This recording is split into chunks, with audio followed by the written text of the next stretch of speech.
Bonjour, bienvenue sur ma chaîne Condamné pénal.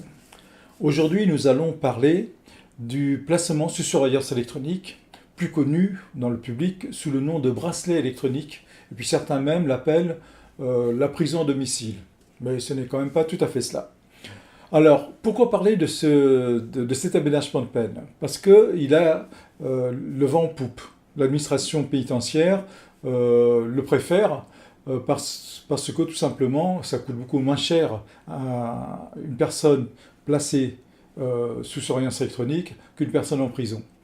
En plus, cette mesure a la faveur de la juridiction des juges puisqu'elle leur permet d'avoir un contrôle beaucoup plus serré, beaucoup plus strict des personnes qui bénéficient de cette mesure.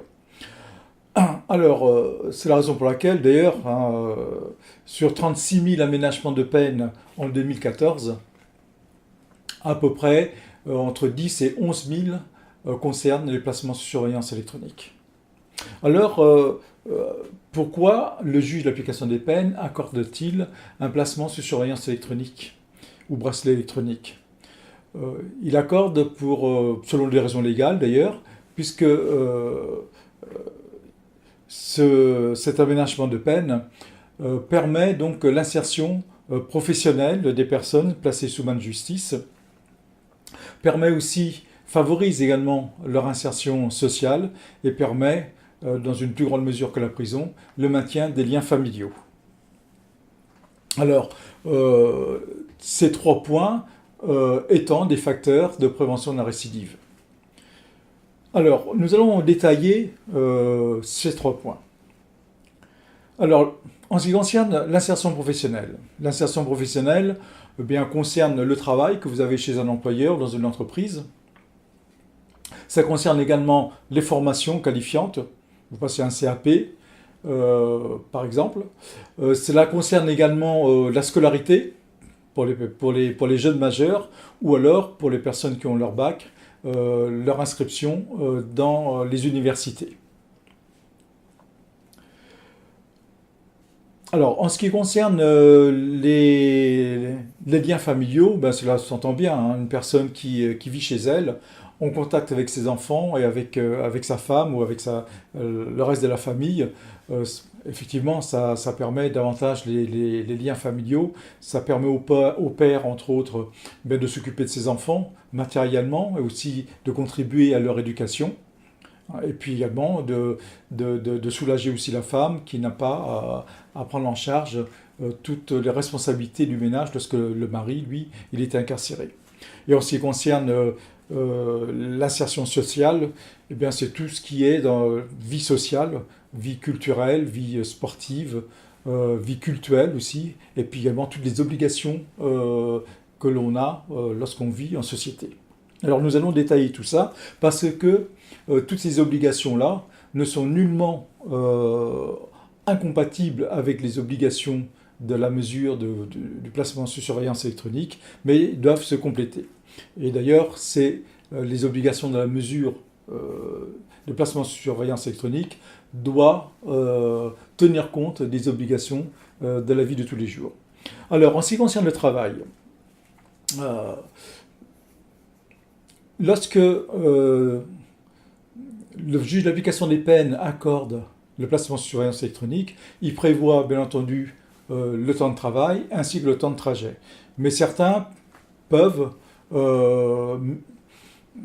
minimiser un petit peu le temps de trajet. Et il ne tient pas compte des embouteillages, de la circulation ou autre, ou alors il calcule ça de façon un petit peu trop juste, si bien que la personne, le placé, se retrouve régulièrement en retard pour rentrer chez lui. Ou alors il se retrouve en retard pour aller au travail, ce qui est aussi préjudiciable à son insertion professionnelle. Alors dans ce cas-là, effectivement, il convient de demander au conseiller d'insertion de probation de rallonger le temps de trajet. Donc souvent, on rallonge d'un quart d'heure ou d'une demi-heure le matin et d'une demi-heure l'après-midi, le soir. De cette façon-là, ça permet à la personne d'être plus à l'aise et de ne pas s'inquiéter parce que le temps est calculé de façon trop juste. En ce qui concerne le travail, on peut demander des modifications horaires également en cas de changement de planning. Cela concerne plus particulièrement des personnes qui travaillent en intérim. On sait très bien que c'est souvent le vendredi dans l'après-midi qu'ils reçoivent leur planning pour la semaine suivante. Et ce n'est pas forcément les mêmes horaires que la semaine qu'ils viennent de faire. Donc il est extrêmement important dans ce cas-là d'en avertir par téléphone, excusez-moi, d'avertir par téléphone le conseiller d'insertion de probation pour qu'il fasse son rapport et qu'il demande donc une modification des horaires. Ça peut être aussi un changement de planning parce que bon, là, on a changé de poste et que les horaires sont un petit peu différents. Là encore, il faut le justificatif de l'employeur et transmettre au plus tôt au conseiller d'insertion de probation. Il peut y avoir aussi des heures supplémentaires et dans ce cas-là, pareil, il faut toujours le justificatif de l'employeur, bien entendu. Alors, en ce qui concerne la vie sociale, alors ce sont les obligations de la vie de tous les jours.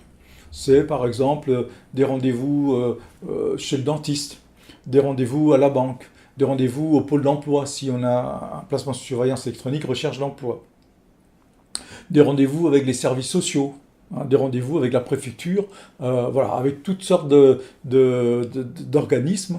Et dans ce cas-là, effectivement, dans la mesure du possible, il vaut mieux leur demander de vous donner un rendez-vous pendant vos heures de sortie. Mais si cela n'est pas possible, eh bien, dans ce cas-là, qu'ils vous fassent donc une convocation, vous transmettez cela au conseiller d'insertion de probation qui fera le nécessaire pour que vous puissiez avoir un élargissement de vos horaires afin d'honorer les rendez-vous que l'on vous donne. Ça peut être aussi un rendez-vous chez le garagiste, par exemple, pas forcément des institutions, hein, puisque votre voiture est en panne, ben, il faut le faire réparer, donc vous allez chez le garagiste, vous pouvez également demander un élargissement de vos horaires afin d'amener votre véhicule au garage. En ce qui concerne les choses de la vie de tous les jours, ça peut être aussi un déménagement. Donc vous déménagez vous-même parce que vous avez trouvé un autre logement, avertissez le juge de l'application des peines assez tôt. Vous n'êtes pas obligé de lui demander l'autorisation, hein, vous avertissez que vous déménagez et donc vous pouvez demander un élargissement de vos horaires hein, pour pouvoir déménager. Donc il m'est arrivé souvent de demander que la personne puisse sortir de 7 heures à 22 heures par exemple, pour pouvoir déménager. Cela, ça peut être fait sur 2 jours consécutifs. Également, en ce qui concerne la vie sociale, ça peut être aussi le culte. Donc vous êtes croyant et pratiquant. Hein, donc vous allez à des offices cultuels. Dans ce cas-là, il faut une attestation donc, du responsable de votre culte, de votre église. Hein, et à partir de là, vous pouvez demander un élargissement de vos horaires afin d'assister aux offices de votre culte. Également, il y a les activités cultuelles et sportives. Alors cultuelles, ça peut être quoi? Vous faites de la musique. Vous faites partie d'un groupe, et donc vous répétez, hein, bien entendu, hein, souvent le soir jusqu'à 22 heures ou 23 heures. Et bien dans ce cas-là, vous faites une demande au juge de l'application des peines de vous accorder 2 jours par semaine ou 2 soirées par semaine afin de pouvoir répéter à votre groupe, parce que les activités culturelles, ça fait partie aussi des facteurs de réinsertion et de prévention de la récidive.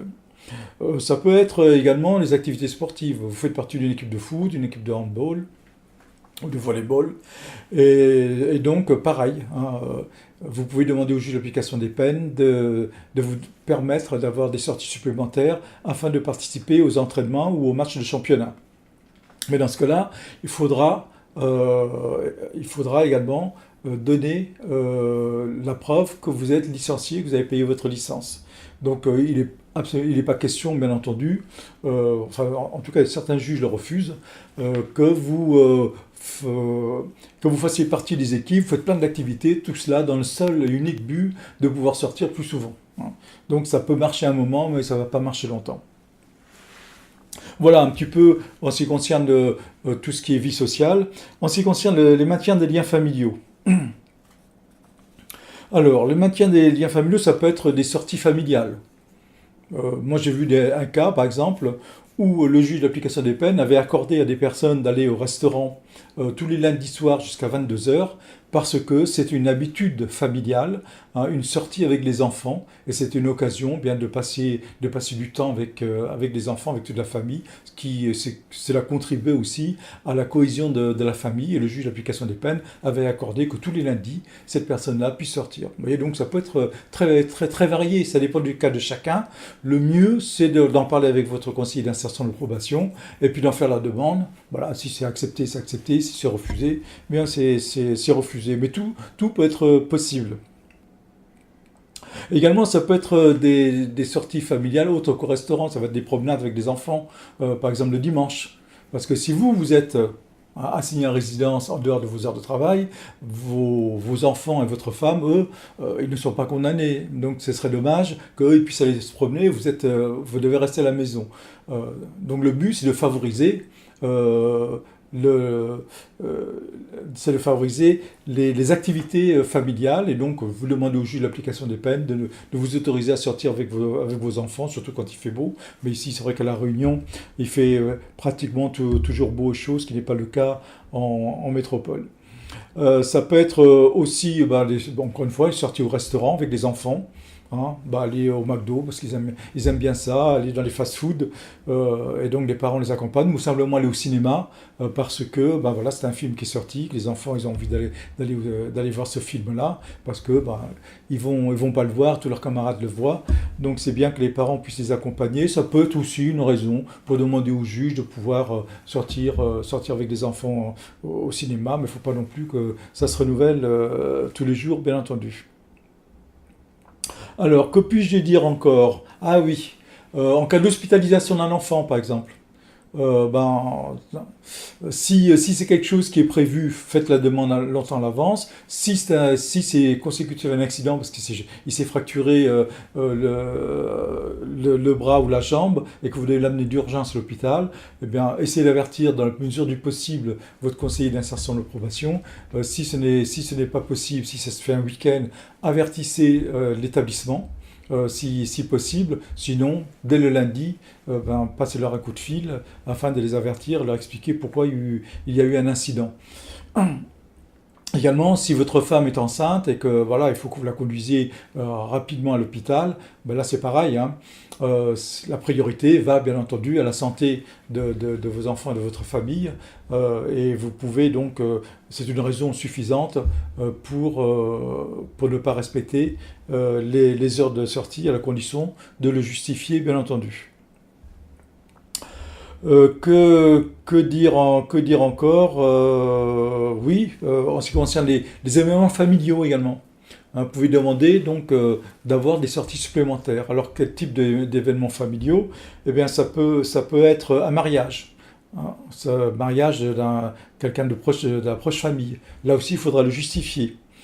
Ça peut être aussi un enterrement également. Là aussi, il faut le justifier. Voyez avec votre conseiller d'insertion de probation pour savoir quel document donner. Également, ça peut être aussi un repas familial. Moi, j'ai déjà vu des personnes qui ont pu donc avoir des sorties supplémentaires parce qu'une fois par an, toute la famille se réunit, ils sont 50, 60, 70, et ils se réunissent pour un repas familial, et c'est bien dommage qu'ils ne puissent pas y aller parce qu'ils ont un bracelet électronique, donc en règle générale, pour le maintien des liens familiaux, le juge l'accorde. Ça peut être aussi, en ce qui concerne l'employeur, je vais revenir un petit peu là-dessus, lorsque l'employeur, par exemple, organise des fêtes de fin d'année pour le personnel, le sapin de Noël pour les enfants, par exemple. Là aussi, vous pouvez demander à avoir des heures de sortie supplémentaires afin d'y participer, parce que peut-être que vos collègues ne comprendraient pas que vous ne veniez pas. Donc dans ce cas-là, on essaie de rester discret, et le juge fait de telle sorte que le fait que vous soyez sous placement, sous surveillance électronique ait le moins d'impact possible sur votre vie professionnelle ou sociale. Également, en ce qui concerne la famille, si vous êtes séparés et que vous avez un droit de visite pour vos enfants, et un droit d'hébergement également, un week-end sur deux, comme ça se fait souvent, et puis la moitié des vacances. Là encore, les week-ends, vous recevez vos enfants, vous pouvez demander au juge d'application des peines de pouvoir sortir, d'avoir des heures plus étendues le samedi et le dimanche, afin de pouvoir sortir avec vos enfants et ne pas les laisser confinés dans la maison, ainsi que pendant toutes les vacances où vous les avez à la maison, vous pouvez également demander au juge. Mais là aussi, il faut le faire suffisamment à l'avance. Voilà. Alors, à qui demander un élargissement de vos horaires? Ben, la plupart du temps, même tout le temps d'ailleurs, il vaut mieux en parler avec votre conseiller d'insertion de probation. Vous lui expliquez tout, hein, vous lui expliquez les raisons, vous lui donnez le justificatif si possible, et à ce moment-là, le conseiller d'insertion de probation fera un rapport au juge en y joignant tous vos justificatifs, et ce sera le juge qui éventuellement décidera. Maintenant, si le conseiller d'insertion de probation dit oh non, non, de toute façon, le juge le refusera, il n'a jamais accordé ça, c'est pas la peine. Ben, en réalité, il est dans l'obligation de transmettre votre demande au juge. Ce n'est pas à lui de prendre la décision à la place du juge, même si il sait que le juge le refusera, mais c'est pas à lui de faire obstruction à votre demande. Donc, il doit le transmettre de toute manière. En général, ils font bien leur travail, ils savent très bien ce qu'il faut faire. Mais si maintenant il y en a un qui a un petit peu trop de zèle et qui refuse de le faire parce qu'il trouve ça ridicule, de faire une demande, un élargissement horaire pour une demande aussi futile, ben vous pouvez le demander directement au juge de l'application des peines, en expliquant que vous avez demandé au conseiller d'insertion de probation et qu'il n'a pas voulu transmettre. Voilà, et quand le demander? Quel délai? Hein, est-ce on peut demander la veille pour le lendemain? Comment ça se passe? Ben, tout ça, ça dépend. Ça dépend. En fait, le juge d'application des peines est seul compétent pour faire les modifications horaires. Mais il peut aussi déléguer au SPIP, au service pénitentiaire d'insertion et de probation, d'effectuer des modifications horaires qui ne déséquilibrent pas la mesure. Alors ça veut dire quoi qu'il ne déséquilibre pas la mesure? Eh bien, ça veut dire tout simplement que si c'est juste pour demander une heure de plus ou une demi-heure de plus le matin et le soir à cause du temps de trajet, cela ne déséquilibre pas la mesure. Voilà, tout simplement. Et dans ce cas-là, le SPIP est compétent s'il a reçu délégation du juge pour faire les modifications horaires. Et dans ce cas-là, eh bien, en une heure, c'est fait.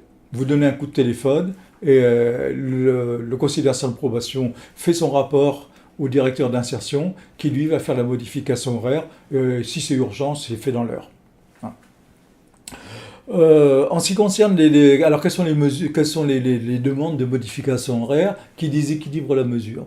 Bien, si le juge vous accorde, par exemple, du lundi au vendredi, et que vous avez besoin de sortir aussi le samedi et le dimanche parce que vous recevez vos enfants, ou parce que voilà, l'employeur a décidé maintenant que vous travaillerez le samedi.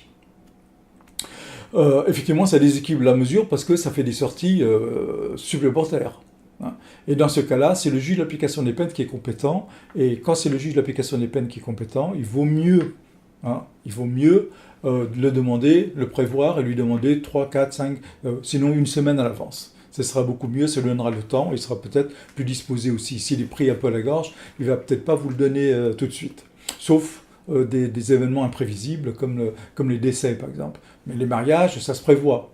Donc vous ne pouvez pas dire « Ah ben non, mais moi je l'ai su qu'au dernier moment ». Non, vous aurez dû le savoir à l'avance et de présenter tous les justificatifs. Et certaines choses aussi, vous ne pouvez pas donner les justificatifs tout de suite. Par exemple, vous travaillez en intérim et donc le vendredi à 5 heures, on vous donne les horaires pour lundi. Donc pour aller vite, vous êtes obligé de téléphoner et vous n'avez pas toujours la possibilité de venir au SPIP, au service pénitentiaire d'insertion et de probation, et dans ce cas-là, vous présenterez vos justificatifs la semaine suivante. De même, si votre enfant est hospitalisé, vous devez également présenter les justificatifs, les certificats médicaux et les attestations médicales la semaine suivante. Maintenant, que se passe-t-il si vous devez subir, par exemple, des analyses ou des scanners où le port du bracelet est incompatible? Et dans ce cas-là, effectivement, quand c'est un scanner, on peut toujours le prévoir à l'avance. Donc vous demandez au médecin, puisque vous avez un bracelet électronique, est-ce que c'est compatible? Si vous dites non, ce n'est pas compatible, il faut l'enlever, sinon on ne peut pas faire le scanner. Dans ce cas-là, vous avertissez votre conseiller d'installation de probation, et à ce moment-là, le juge de l'application des peines demandera au surveillant qui s'occupe des placements sur surveillance électronique de vous retirer temporairement votre bracelet, et quand vous avez fait les examens médicaux, vous revenez pour qu'ils vous le remettent. Voilà. Parce que si vous le retirez, ça va se savoir et ça va être un incident, ce qui serait dommage. Voilà un petit peu tous les différents cas, hein, où vous pouvez demander un élargissement de vos horaires. Maintenant, pour terminer, un autre cas concret, bon, tout se passe bien, et puis il y a une manifestation où il y a alors un embouteillage dû à un accident sur l'autoroute ou sur la route, et là vous êtes coincé et vous roulez à 10 km/h, et là vous dites, là je vais arriver en retard chez moi, c'est sûr. Quoi faire? Eh bien le mieux, hein, c'est de téléphoner. Maintenant on a les portables, le mieux c'est de téléphoner à votre conseiller d'insertion de probation et de lui dire, ben voilà, moi je suis coincé sur l'autoroute, je vais arriver en retard, dès que j'arrive je vous avertis, ou voilà, ce serait beaucoup mieux. Et donc il est averti, et lorsqu'il y aura la feuille d'incident, il pourra dire au juge de l'application des peines, monsieur m'a averti, il était bloqué sur la route, et donc les explications étant données, l'incident sera clos. Donc vaut mieux le faire avant, hein, tout simplement.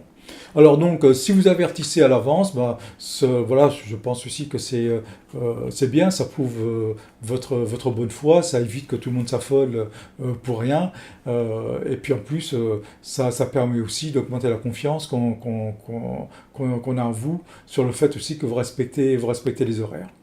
Voilà, j'ai dit à peu près tout ce qui